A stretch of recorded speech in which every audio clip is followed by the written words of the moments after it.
오늘 말씀의 제목은 우리가 곧 할례파라입니다. 부제, 하나님의 약속을 새긴 자.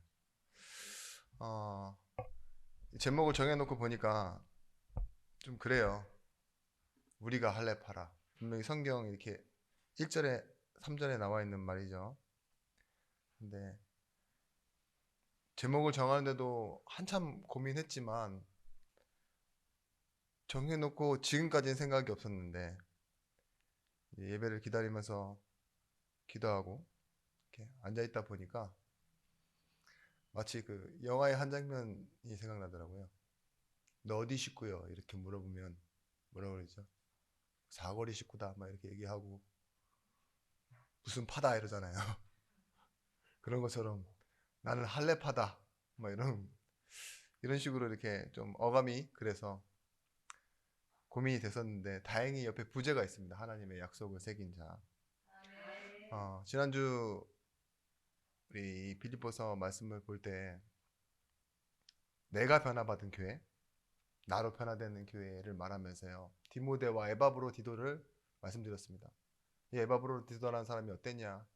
1000km가 넘는 그 거리를 자신의 교회에 복음을 전해줬던 그 사도 바울을 위해 재물을 들고 그 로마의 감옥으로 가죠.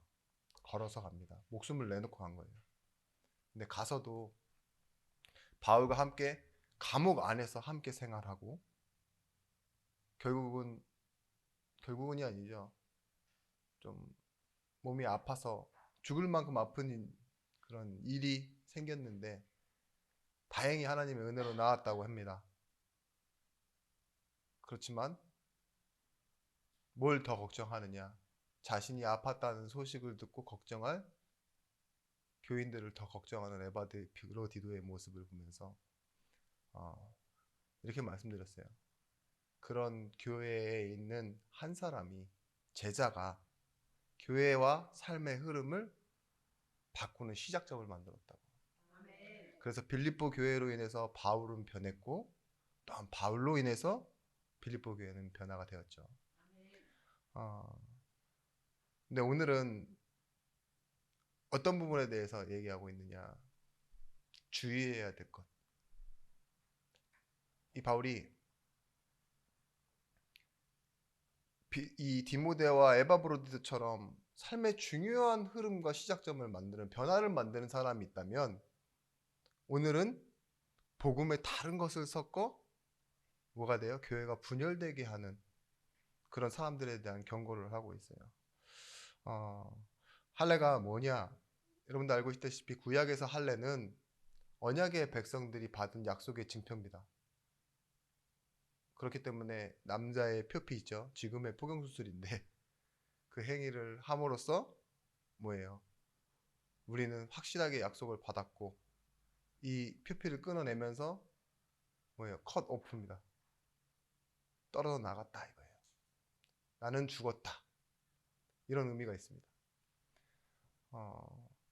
이것을 예수님이 오신 후에 어떻게 바뀌었냐? 여러분 알고 계셔야 돼요. 구약에서는 이 할례라는 이 증거가 아브라함을 통해서 전달되었을 때 너의 집에 거하는 객이나 돈으로 산 종까지도 다 할례를 받게 하라고 했어요. 너의 가족은 물론이고 후손은 물론이고. 그러니까 언약을 받은 증거죠. 그건 뭐냐? 분명하신 하나님이에요. 그런데 예수님이 오신 후에 할례를 받지 않고도 이방인은요 그냥 구원받았어요. 그러면 이건 무엇에 대한 하나님의 증거냐? 하나님의 무한하심에 대한 증거예요. 할례는 분명하신 하나님의 증거고 이 은혜와 구원은 무한하심에 대한 증거입니다. 그런데 오늘 이것을 가지고 교회 안에 싸움이 일어나고 분열이 일어나는 일 때문에 바울이 다시 몸을 회복하고 돌아가는 이 에바브로디도 편에 이 편지를 지금 쓰고 있습니다. 오늘 1절 말씀 보시면 끝으로 나의 형제들아 주 안에서 기뻐하라. 너희에게 같은 말을 쓰는 것이 내게는 수고로움이 없고 너희에게는 안전하니라. 끝으로라는 말로 시작하죠. 옛날 성경에는 종말로라고 되어 있었습니다. 근데 이 원어로 보면요, 끝으로나 종말로나 둘 다 맞지 않아요. 끝으로나 종말로라고 하면 뭐예요? 결론이다 이렇게 들려지죠. 근데 그리고라고 봐야 돼요. 만약에 그리고라고 써놓으면 오늘 내용은 결론이 아니라 본론이 됩니다. 그래서 본론적으로 뭘 하라 그러냐? 주 안에서 기뻐하라. 첫 번째입니다. 형제들아, 주 안에서 기뻐하라. 전제가 있습니다. 주 안에서 기뻐하는 것. 그리고 그것보다 더 앞에 있는 말이 뭐죠? 형제들아. 형제라는 말은 같은 자격과 같은 조건에 놓여 있는 사람들이라는 거예요. 형제가 어떻게 살아가죠? 차별 없이 살아가요. 그런 것처럼 교회는 어떤 곳이냐? 차별 없이 살아가는 곳. 근데 그들이 뭐예요? 어떤 조건을 만들어서 다 따로따로 어떠한 방식으로 살아가는 것이 아니라 주 안에서 기뻐하는 것이 우리의 본분이다 이렇게 말하고 있는 겁니다. 여러분, 주 안에 있다라는 말은요, 하나님이 말씀을 이루시기 위해 뭐예요? 우리의 시간으로 들어오신 거예요. 역사 속으로. 그리고 그 역사 속에만 사건에만 영향을 주신 것이 아니라 그 사건이 실제 오늘이 내가 된 겁니다. 제가 얼마 전에도 그런 질문 들었다고 했잖아요. 교회 다니지 않으시는 분인데 제가 목사인 걸 알고 저한테 그렇게 질문했어요. 목사님, 저 교회 다녀봤어요. 대학생 때까지. 근데 애를 낳고 이제 애가 대학생이 되는데 저 교회 가야겠다는 생각이 있어요. 제가 삶이 바쁘고 안 가다 보니 안 갔는데 전 하나님이 살아계시다는 걸 믿어요. 그렇게 말하더라고요. 그래서 그러세요? 근데 제가 목사님 말씀을 찾아서 들어봤어요. 그러더라고요. 감사하네요. 근데 여기서 하나. 근데 예수님이 안 믿어져요. 그 한마디에 저는 무슨 뜻인지 다 알겠더라고요. 이 얘기를 하는 겁니다.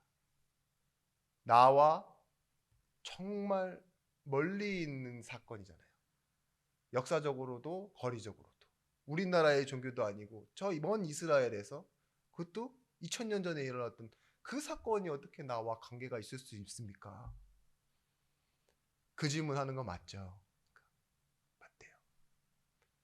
그래요. 하나님은요. 그뿐만 아니라 그 불가능한 일을 우리에게 이루시고요. 순간 100년이죠. 거의 100년 살잖아요. 요즘은. 옛날에는 40년밖에 못 살았다는데 이 순간인 인생을요.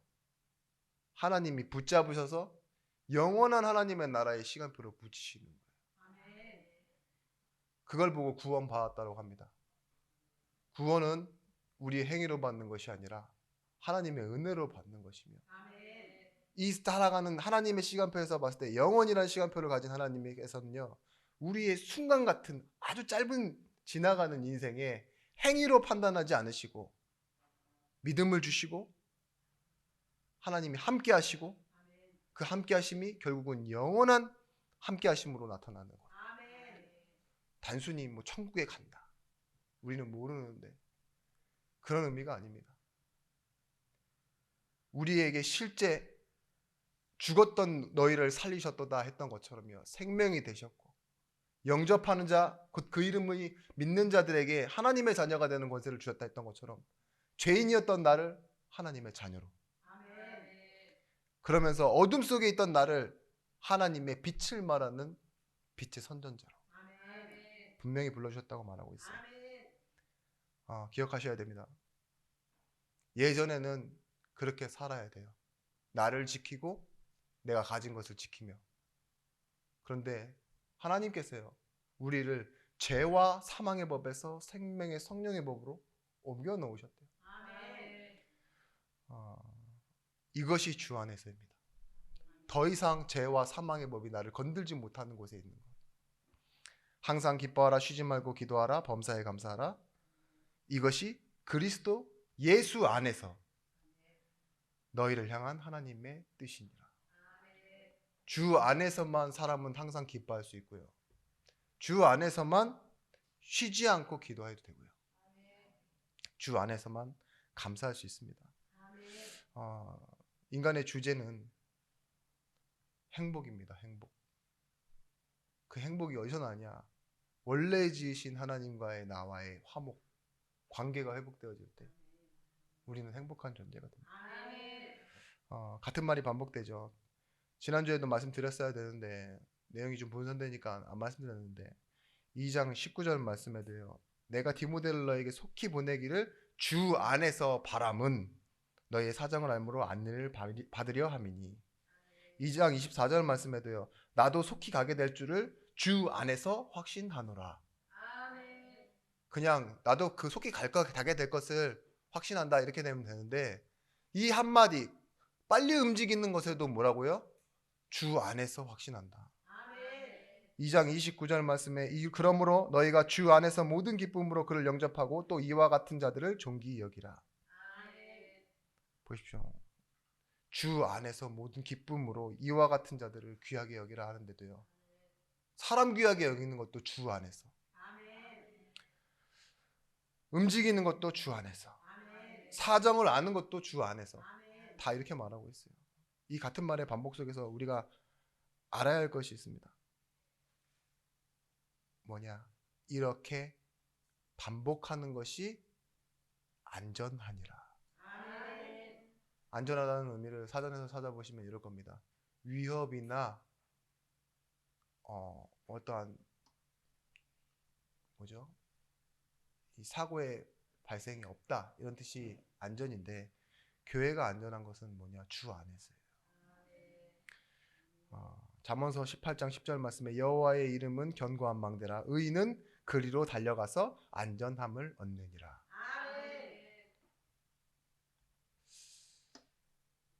하나님과 관계 있는 사람은 누구예요? 우리예요, 우리. 그걸 보고 의인이라고 합니다.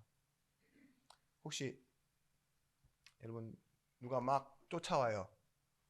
나쁜 놈이 막 쫓아오면 어디로 가는 게 제일 안전할까요? 같은 방향을 보고 달립니까?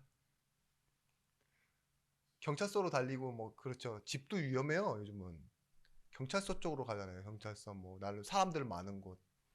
근데 구약에서는 부지 중에 살인을 했을지라도 실수로 사람을 죽였을지라도 레위 지파가 거주하는 모든 도성에요. 가까운 곳이에요. 길 옆에다가 도피성에 대한 안내편을 다 심어두고 다 레위 제사장이 거주하는 도피성이 있었어요.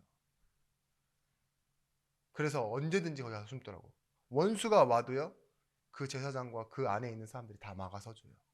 왜 그러냐? 거기는 법적으로 보호해주는 곳이. 근데 그 도피성 밖으로 나오면 어떻게 되게 돼 있냐? 이 살인 당한 가족에게 죽임을 당해도 뭐라 할 수 없는 거예요. 그 당시 우리나라처럼 지금 나라처럼 경찰과 군인이 있는 게 아니잖아요. 근데 그게 법적 시스템이었어요. 그런 것처럼 지금 영적으로 봤을 때 분명히 보이지 않는 세력인 사단은 있습니다. 하나님이 영이신 것처럼 사단도 영인데 뭐 하고 있어요? 종교 가운데 저 세상 가운데 역사하고 있다고요. 우리가 아무리 강해도 우리가 보이지 않는 걸 이겨낼 수 있는 힘은 없어요. 어떤 사람은 예수님의 능력을 체험한다고 산꼭대기에 올라가서 태풍이 부는데 나무에다 자신의 몸을 묶고 주여 부르는데 그게 강한 게 아닙니다. 정신이 약한 거지. 그죠? 뭔가 하나님을 그렇게 체험해야지만 아는 겁니까? 그냥 아유 하나님 나 죽이세요. 그러고 집에 안방에 누워갖고 아멘 이러고 자는 게 차라리 더 믿음 있는 거지. 네? 꼭 그렇게 하나님을 체험하려고 하는 사람이 있는데 하나님이 책임지시고 다스리는 것을 보고 하나님 나라라고 합니다. 우리가 주기도문 외울 때 항상 그렇게 말하잖아요. 나라에 임하옵시고. 우리가 예배하는 교회만 주 안이 아니라 우리가 살아가는 예수를 믿고 살아가는 모든 삶의 영역이 주 안이에요. 그래서 일도 주 안에서 뭐 결혼, 뭐 사업, 잘 되는 일, 기회, 사람 사건 전부 다 주 안에서. 그걸 믿을 때 하나님이 책임지시고 다스려 가시는 거예요. 저에게 쇼킹한 일이 있었습니다. 뭐 여러 가지 몇 개를 생각해 봤는데 뭐 짧게 생각해 봐서 그냥 대충 적어 봤어요. 제 인생에서 쇼킹한 일? 그게 뭐였냐? 그 행복 전도사님의 자살. 그죠? 동반 자살이잖아요, 부부가. 행복을 그렇게 말하고 다니시던 그분이 자살했다는 말을 듣고, 물론 그럴 수도 있지라는 생각을 했지만 너무 여파가 걱정되더라고요. 그분의 말을 듣고 힘을 얻었던 사람들이 얼마나 다시 힘이 빠질까 하는 생각이 있죠. 그런데 그 사건이 저한테는 굉장히 쇼킹했었고, 또 우리나라 굴지의 기업이었죠. 대우 김우중 회장의 부도, 그리고 역대 대통령들이 다 감옥에 간 거, 이런 것들이 저한테는 제 생각에서 봤을 때 되게 멀리 있는 일 같지만 저한테는 제 생각에서는 충격적인 일들이었어요. 그리고 제가 신학교에 갔던 일이 가장 충격적인 일이었는데 어,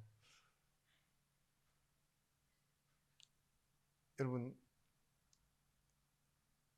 그런 일 가운데서 하나 또 생각이 났던 게 뭐냐, 어제 그전가 어젠가 또 전화가 왔어요. 어떤 목사님들은 저한테 꼭 메시지 본문이나 어떤 내용을 장황하게 얘기해 놓고서 결론을 내놓으래요. 내가 무슨 척척 박사님도 아니고 신학자도 아닌데 나를 왜 이렇게 과대평가하냐.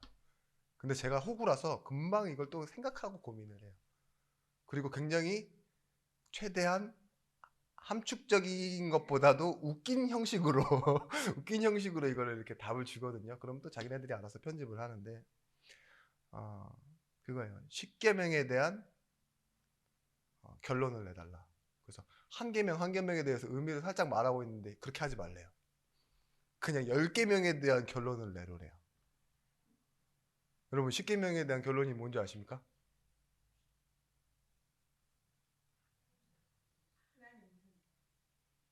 일륜계명, 아니 실륜계명, 4계명, 일륜계명, 6계명이고 10계명인데,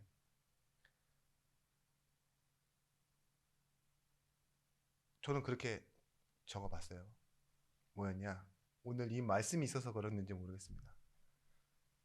신륜계명 4계명, 다른 신을 섬기지 말라, 피조물의 형상으로 조각하지 말라, 나의 이름을 망령되이 일컫지 말라, 안식일을 거룩히 지키라. 하나님은 충분하시다. 이름을 바꿔 부를 필요도 없고 모양을 만들어 놓을 필요도 없고 다른 신을 섬길 필요 없다. 하나님이 충분하다. 하나님이 부족해서 다른 신을 찾을 필요도 없다. 그리고 일륜계명, 육계명, 그런 하나님이 부르신 나를 잃어버리지 마라. 부모 공경하고 살인하지 말고 간음하고 도둑질하지 말고 이웃의 것을 탐내지 마라. 이 왜 그런 말을 했습니까? 아주 기본적인 얘기를.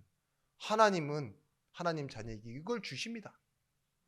나를 잃어버리지 말라고요. 하나님이 누구신지를 잃어버리지 않으면 이런 일 속에 없게 된다 이거예요. 이런 건 기본이 된다 이거죠. 맞습니다. 이게 주 안에서입니다. 왜 십계명을 주 안에서 주셨겠습니까?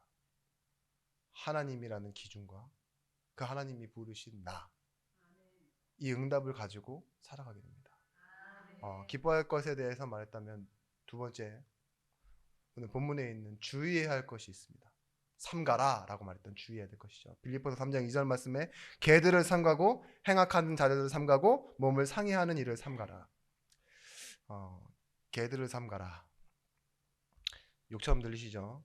특히 저희 교회에는 애견인이 있는데 개를 삼가라 그러니까 집에 있는 개 갖다 당장 이렇게 치워라 이 소리가 아니라요. 여기서 말하는 개는 비유입니다. 비유. 들개같이 버려져 있던 개, 주인 없는 개, 그런 개들 있잖아요. 그런 개들이 꼭 사람을 물고 그러잖아요. 비유로 이 마태복음 7장에는 거룩한 것을 개에게 주지 말며 너희 진주를 돼지 앞에 던지지 말라. 그들이 그것을 발로 밟고 돌이켜 너희를 찢어 상하게 할까 염려하라. 조도요. 그거를 그냥 먹는 것 외에, 입으로 무는 것 외에는 할 수 없는, 그죠? 그런 개. 그리고 베드로서 2장 22절 말씀에 이 자기가 토한 것을 갖다가 놓고 주워 먹는 것 있죠. 그걸 개로 비유해요. 개들이 그러잖아요. 똥개가 똥을 지나가지 못한다고. 맞나요? 참개가 방앗간을 지나가지 못하고 똥개가 똥을 무시하지 못한다? 뭐 아무튼 그런 말 있잖아요. 그런 것처럼. 그래요. 개 습성에 대해서 말하는 거예요. 왜 이렇게 비유했냐? 여기서 말하는 개는 교회 안에 들어와서, 바깥에서 들어와서 뭐예요? 다른 것으로 성도들을 잔소리해서 막 키워내고 이런 것이 아니라 성도에게 상처를 주기도 하고, 은혜를 잃어버리고 과거로 돌아간 자를 개라고 말했습니다. 그러니까 뭐예요? 자기가 예수 믿는다고 해서 다시 버려놓고서 다시 과거로 돌아간 거예요. 그래서 오늘 뭐예요? 율법 가지고 와갖고 또 성도들에게 율법 강조하고 있잖아요. 은혜가 더 강조되어야 되는 교회에서 이 상황을 말하고 있는 겁니다. 거짓 선지자들과 종교 지도자들 이를 개로 비유했습니다. 성경에서는요. 이 유대주의자들이 할례를 강요했던 일들은요, 본질은 그거예요. 육체의 일을 신뢰하는 겁니다. 하나님이 하신 일도 중요하지만 내가 해놓은 일들 있죠. 손으로 직접 만지고 보고 느끼는 이 오감에서 오는 것들을 더 믿는 거예요. 분명히 바울이 처음 빌립보에 갔을 때 상황을 아시죠? 회당이 없었습니다. 그 말은 그 번화한 도시에 유대인 남자 15명이 안 살고 있었다는 거예요. 그런데 교회가 세워지고 좀 든든해져 가니까요, 유대주의자들이 찾아온 거예요, 지금. 그래서 뭘 강요해요? 복음 외에 율법과 할례를 강요하는 일이 일어났어요. 근데 빌립보 교회 입장에서는 어때요? 와, 쟤네는 본토 사람들인데, 전통을 아는 오리지널들이 하는 말인데, 그러니까 뭐가 되겠어요? 좀 헷갈리는 일이 일어나는 거죠. 뭐 그런 일은 없겠지만, 여기 막 누가 와 이렇게 설교를 하는데, 주기철 목사님 직계 자손, 대단한 신학 박사님이 우리 교회에 오셔서 예수로 구원받는 게 아닙니다. 우리도 조금 뭔가 해야 됩니다. 이렇게 딱 하신다고 해보세요. 여러분 좀 헷갈리실걸요? 그죠? 오카는 목사님, 바로 이렇게 어떤 유명하신 이름 딱 대면서 있잖아요. 뭔가 얘기하면 나보다는 오리지널 같은데, 그럴 수 있죠. 근데 유대주의자들이 지금 이런 모습으로 찾아왔다니까요. 손으로 행하는 할례, 그게 육체로 신뢰하는 일 아닙니까? 내가 해놓은 일인데. 복음은요, 복음 자체로 완전한 겁니다. 내 행위로 완전해지는 것이 아니라 하나님 주신 복음 자체가 완전한 거예요. 완성된 구원을 주셨습니다. 완료된 운명을 우리에게 적용하셨다니까요. 종교생활은 결론적으로 구원받는다라고 말하지만 신앙생활은 구원을 받고 시작해요. 하나님과 함께하는. 그래서 유대주의자들이 그런 말을 했을 것이 이유가 뭐겠냐? 생각해보니 보상심리예요. 나는 했는데 안 하고 있는 너들은 뭐냐? 거기다가 유대인의 뿌리 깊은 사상, 지금도 남아있잖아요. 유대인들은 줄 안 서요. 이방인들과 함께. 선민사상, 나는 택함 받았다라는 그런 선민사상, 그리고 하나님 중심이 아닌 자기 중심, 자신들이 행해왔던 전통을 예수로 인해 무효화됐다, 이방인이나 유대인이나 차별 없는 구원이다라는 걸요 인정하기가 힘든 거죠. 유대인들 입장에서 그걸 모욕이라고 생각했습니다. 그러니까 뭐예요? 교회까지 찾아와서 할례받아라고 말하는 거죠. 여러분, 우리는 맞는 말 같으나 틀린 말을 조심해야 됩니다. 그게 교회의 세속화를 막는 거예요. 바울이요, 헬라 문명권에서 복음을 전하다 보니까요, 그 당시의 문화가 뭐가 있었냐? 아고라라는 문화가 있었어요. 광장에 모여서 자기 의견을 얘기하고 새로운 철학 얘기하는 것을요 정신없이 즐겼습니다. 거기에 상업학 대학도 생기고 이런 일이 있었으니까요. 사도행전 17장 21절 말씀해 보면 모든 아덴 사람과 거기서 나그네된 외국인들이 가장 새로운 것을 말하고 듣는 것 이외에는 달리 시간을 쓰지 않습니다. 얼마나 아멘이 나올 때 복은 아닌 것 같은데 습관적 아멘. 근데 뭐죠?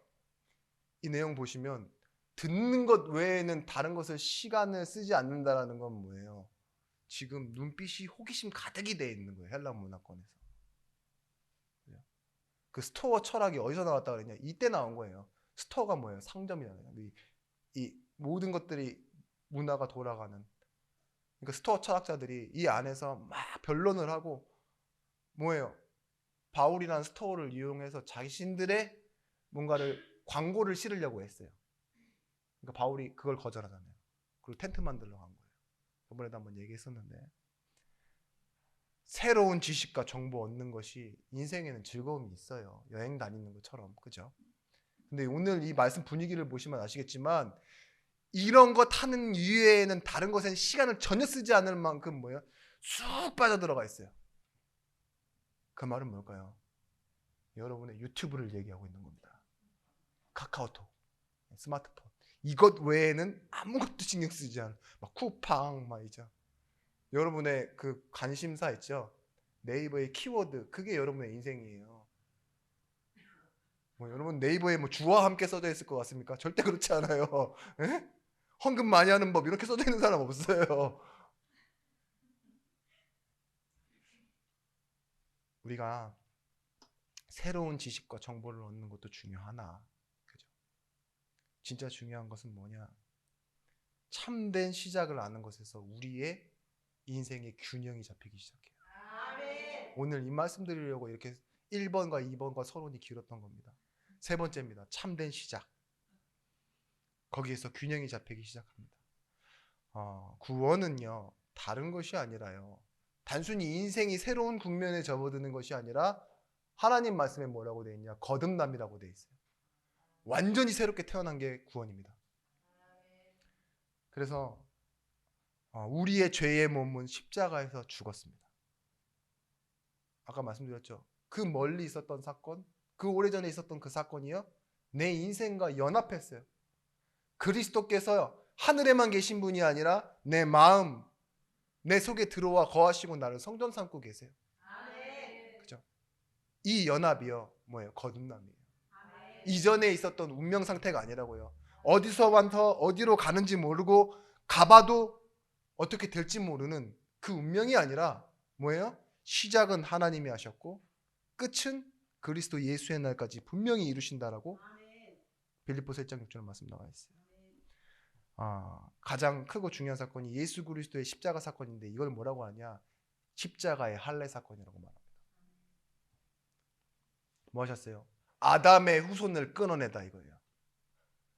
여자의 후손이신 예수 그리스도가 오셔서 십자가의 죽으심으로 아담의 후손의 죄를 끊어내다. 이게 십자가의 할례 사건입니다. 여러분, 참된 시작은 부르심을 아는 것이 참된 시작이에요. 하나님은 무능자 아브라함을 부르시고 핍박자였던 바울을 부르셔서 뭐예요? 하나님의 일을 시작하였어요. 믿음의 조상인 사람, 사도행전의 이 가장 중요한 전도자 바울이요. 과거 상태는 뭐였어요? 핍박자였다고요. 죽어마땅한 사람. 로마서 8장 28절 말씀. 우리가 알거니와 하나님을 사랑하는 자 곧 그 뜻대로 부르심을 입은 자들에게 뭐예요? 모든 것이 합력하여 선을 이룬. 우리의 실수, 연약함, 바꿀 수 없었던 그 과거 운명을요. 지금 뭐예요? 하나님의 영원한 시간표에 붙여 놓으시니까요. 합력하여 하나님의 일을 이루시도록 만들어 놓은 거예요. 30절 말씀에 이렇게 말합니다. 또 미리 정하신 그들을 부르시고 부르신 그들을 또한 의롭다 하시고 의롭다 하신 그들을 또한 영화롭게 하셨다. 부르심이에요. 미리 정하신 그들을 부르시고 부르신 그들을 영화롭게 하시고 뭐예요? 의롭다 하신 그 일들을 이뤄가고 계신 겁니다. 아브라함이 언제 구원을 받았습니까? 할례 받고 나서예요? 아니에요. 아무것도 없을 때 그냥 우르르 찾아오셔서 갈대아를 떠나라 이러잖아요. 그 하나님의 작정 시작이 있었을 때 구원받은 거예요. 분명히 창세기 17장에 할례 받으라고 했는데 15장에 뭐라고 나와 있는 줄 아세요? 아브라함이 이를 믿으니 의로 여기시고, 의인이라고 칭함받은 건요 할례 받기 전입니다. 노아, 아벨, 그 다음에 에녹 이런 사람들 할례 안 받았어요. 근데 구원받은 사람이잖아요. 마찬가지입니다. 예수 믿고 나서도요 이방인들 할례 안 받았어요. 근데 구원받았어요. 우리도 마찬가지입니다. 로마서 4장 10절 말씀에 이렇게 말하고 있습니다. 그런즉 이를 어떻게 여기셨느냐? 할례시냐 무할례시냐? 할례시가 아니라 무할례시니라. 바울이 이렇게 얘기합니다. 무할례시의 하나님은요 구원을 이미 주셨다고요. 할례는 뭐예요? 그냥 영수증이에요. 약속 받았으니까 내가 이룬다. 이것에 대한 너가 언약의 백성인 것을 잊어버리지 마라. 이 할례의 의미가 뭐라고요? 나를 아프게 해서 뭔가 하나님의 언약을 기억한다 이런 의미가 아닙니다. 낳은 지 8일 만에 할례를 받으라고 그랬는데 어렸을 때 내가 8일 때 기억을 가지고 계신 분 아무도 없어요. 나도 모르는 무의식인데 그잖아요.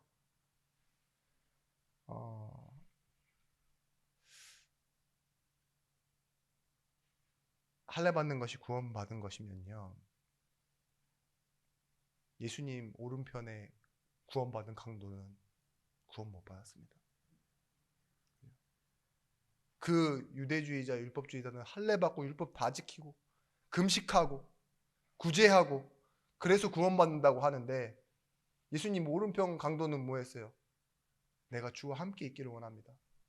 오늘 네가 나와 낙원에 있으리라. 구원받은 거예요. 나를 구원하소서 한마디에. 그래서 그 구원은요 아무나 누구든지 받을 수 있습니다. 누구든지 주의 이름을 부르는 자는 구원을 받으리라. 너와 내 집이. 얼마나 놀라운 능력입니까? 아무것도 한 게 없어요. 나는 공로가 없고 열심이 없는데 주의 이름을 불렀는데 구원받는 것. 이건 내 능력이 아니라 하나님의 능력이에요. 하나님이 열어놓으신 길입니다. 생각을 해봤어요. 만약에 진짜 할례 받는 것이 받는 것이면 강도는 분명히 잠시만요. 저 곧 죽는데 할례만 받고 올라와서 다시 십자가에 매달릴게. 이럴 수도 있죠. 안 그래도 뭐 못 박혀 있어서 아픈데 뭐 조금 더 아프면 어떻습니까? 근데 그런 의미가 아니겠죠. 원래 제가 참고를 많이 하지만 메시지 때 정말 많은 분들의 메시지, 특히 중요하신 분들의 메시지 그 본문을 잃어버리지 않으려고 참 많은 것을 보는데 이번에는 특히 저 혼자서 많은 부분을 찾아냈고 정말 순순히 제 걸로 이렇게 뭔가 하는데 이만큼 확신이 드는 때가 없는 거 있죠. 마치 제가 신만이가 되는 기분이었습니다. 막 신받다 산사하고 제가 직접 찾은 느낌. 도용하고 인용하고 뭐 훔친 느낌이 아니라 제가 직접 찾은 느낌. 내가 할례파다. 이런 느낌이었어요. 여러분 고린도후서 5장 17절 말씀에 우리의 구원은 이런 것입니다. 이전 것은 지났으니 보라 새 것이 되었도다.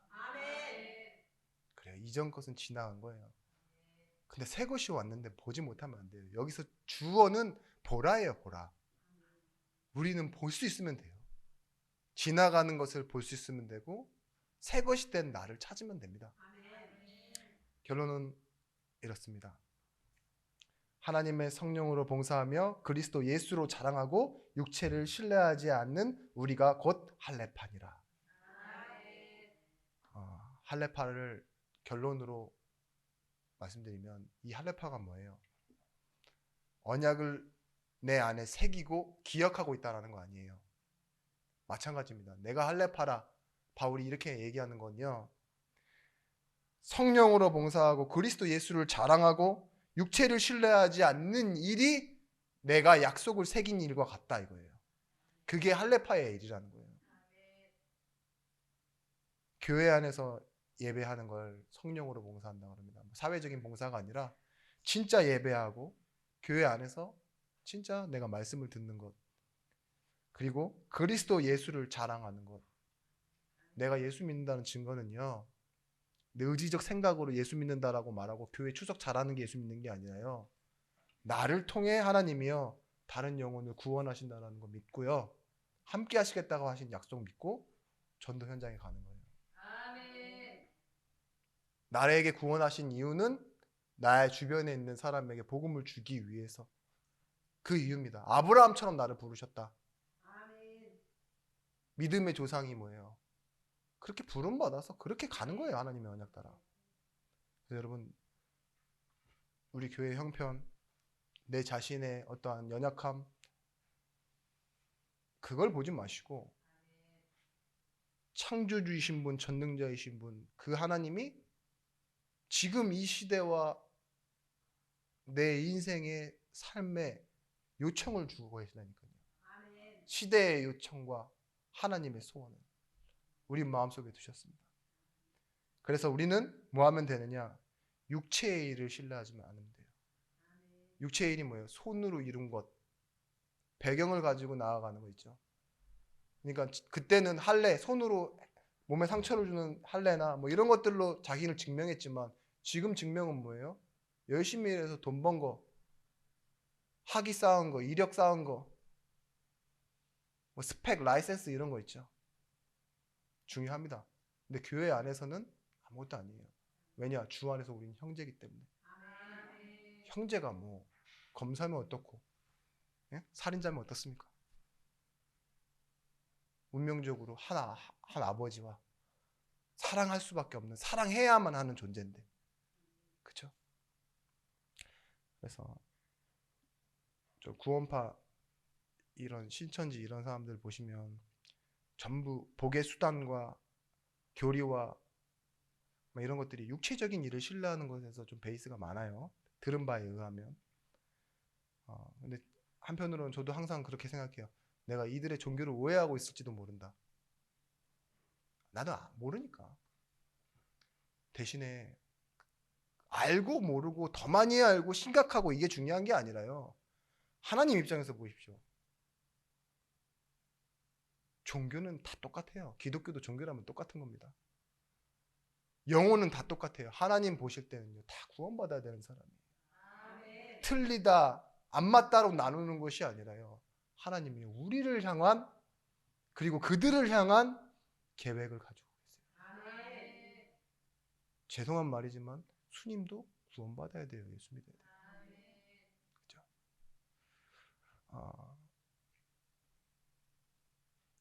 요한복음 6장 29절 말씀에 예수께서 대답하여 이르시되 하나님께서 보내신 이를 믿는 것이 하나님의 일이니라 하시니. 보십시오. 하나님의 일이 다른 것이 아닙니다. 하나님께서 보내신 이인 예수를 믿는 것이 하나님의 일이래요. 요한복음 14장 6절 말씀. 내가 곧 그 길이요 진리요 생명이니 나로 말미암지 않고는 아버지께로 올 자가 없느니라. 길 대신 그 예수님께서 우리 안에 있기 때문에, 그죠? 영원히 변치 않는 진리 대신 그분이 우리 안에 있기 때문에 문제는 만 가지가 넘습니다. 그런데 답은 하나예요.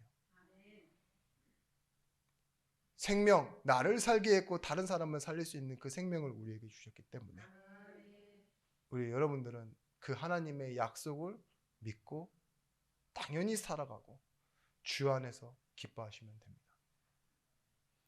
오늘 이 말씀 가지고 현장으로 돌아가 또다시 새로운 기도 제목을 붙잡고 힘을 얻는 증인들이 되시길 바랍니다. 기도하겠습니다. 하나님, 주 안에서 기뻐하라. 이것이 너희를 향한 하나님의 뜻이니라 말씀하신 것처럼 우리가 주 안에 있는 비밀들을 찾아 누리는 응답을 누리게 하여 주시옵소서. 나를 통한 하나님의 계획을 가지고 오늘 주신 말씀으로 사람을 보고 사건을 보고 일을 보고 또한 이 말씀 때문에 육체를 신뢰하지 않는 일로 성령의 인도를 받게 하여 주시옵소서. 감사드리오며 주 예수 그리스도 이름으로 기도드렸습니다. 아멘.